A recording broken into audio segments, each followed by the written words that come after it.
ഒരിക്കൽ കൂടി ഒരു 50 നോമ്പിൻ്റെ ദിവസങ്ങളിലൂടെ നമ്മൾ കടന്നു പോവുകയാണ്. ഞാൻ ഈ കഴിഞ്ഞ ദിവസം ഒരു ദേവാലയത്തിൽ ചെന്നപ്പോൾ ഒരു അമ്മയോട് ചോദിച്ചു, ഒരു അമ്മച്ചിയോട് ചോദിച്ചു, അമ്മച്ചി നോമ്പിൻ്റെ ഒരുക്കങ്ങളൊക്കെ എവിടം വരെയായി? അപ്പോൾ അമ്മ പറഞ്ഞു, ഞാൻ എൻ്റെ മകനുമായിട്ട് അത്ര ഇഷ്ടത്തിലല്ല, പക്ഷേ ഞാൻ ഈ നോമ്പ് കാലത്ത് അവൻ്റെ കൂട്ടത്തിൽ കുറച്ച് ദിവസം താമസിക്കാനായിട്ട് പോവുകയാണ്. നോമ്പിനെ എത്ര മനോഹരമായിട്ടാണ് അമ്മച്ചി നിർവഹിച്ചതെന്ന് നോക്കി. ഉപവസിക്കുക, കൂടുതൽ വസിക്കുക എന്നുള്ളതല്ലേ നോമ്പുകാലം കൊണ്ട് ഉദ്ദേശിക്കുന്നത്.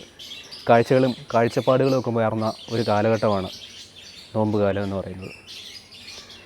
പഴയ നിയമത്തിൽ സാമുൽ പ്രവാചകൻ്റെ പുസ്തകത്തിൽ നമ്മൾ ദാവീദ് രാജാവിനെ കണ്ടുമുട്ടുന്നുണ്ട്. ഈ ദാവീദ് രാജാവിൻ്റെ ജീവിതത്തിൽ ഒരു മനോഹരമായിട്ടുള്ളൊരു നോമ്പിൻ്റെ അനുഭവം നമ്മൾ വചനത്തിൽ ഇങ്ങനെ വായിക്കും. തൻ്റെ മകന് രോഗാശയിൽ ഇങ്ങനെ കിടക്കുമ്പോൾ അവനേത് നിമിഷം വേണേലും എന്ത് വേണേലും സംഭവിക്കാം എന്ന സാഹചര്യത്തിൽ തൻ്റെ വിലാപം ഉപവാസമാക്കി മാറ്റുന്ന ദാവീദ് രാജാവ് മുറിയിൽ കയറി കതകടച്ച് 7 ദിവസത്തോടെ ഉപവസിച്ചു എന്നാണ് പറയുന്നത്. രാത്രി സമയങ്ങളിൽ നിലത്ത് കിടന്നു. അദ്ദേഹത്തെ തൻ്റെ ഭൃത്യന്മാർ അവിടെ നിന്ന് എഴുന്നേൽപ്പിക്കാൻ നോക്കിയിട്ട് അദ്ദേഹം എഴുന്നേറ്റില്ല. വളരെ കാർക്കശ്യത്തോടെ ആ ഉപവാസത്തിലൂടെ അദ്ദേഹം കടന്നുപോയി. ആ ഉപവാസത്തിന് ശേഷം 7ാമത്തെ ദിവസം വളരെ സങ്കടകരമായിട്ടൊരു സംഭവം അവിടെ നടക്കുന്നു. താൻ ആർക്ക് വേണ്ടി പ്രാർത്ഥിച്ചോ, താൻ ആർക്ക് വേണ്ടി ഉപവസിച്ചോ, തൻ്റെ കുഞ്ഞ് മരിച്ചു പോയിരിക്കുന്നു. ഭൃത്യന്മാർക്ക് അത് ദാവീദ് രാജാവിനോട് പറയാനുള്ള ശക്തിയില്ലായിരുന്നു. കാരണം അദ്ദേഹം എങ്ങനെ പ്രതികരിക്കുമെന്ന് അവർ വല്ലാതെ പേടിച്ചു. ഈ ഉപവാസം മുഴുവനും അദ്ദേഹം കാഴ്ചവെച്ചത് തൻ്റെ കുഞ്ഞിൻ്റെ തിരിച്ചുവരവിന് വേണ്ടിയായിരുന്നു. പക്ഷേ ഭൃത്യന്മാരുടെ പിറുപിറുപ്പിൽ നിന്ന് അദ്ദേഹം മനസ്സിലാക്കിയെടുക്കുകയാണ് തൻ്റെ പ്രിയപ്പെട്ട കുഞ്ഞ് മരിച്ചുപോയി എന്ന്. പിന്നീട് അങ്ങോട്ട് നടക്കുന്നത് വളരെ വ്യത്യസ്തമായിട്ടുള്ള, ഇല്ലെങ്കിൽ മറ്റുള്ളവരുടെ ചിന്തകൾക്ക് അപ്പുറമായിട്ടുള്ളൊരു സംഭവമായിരുന്നു.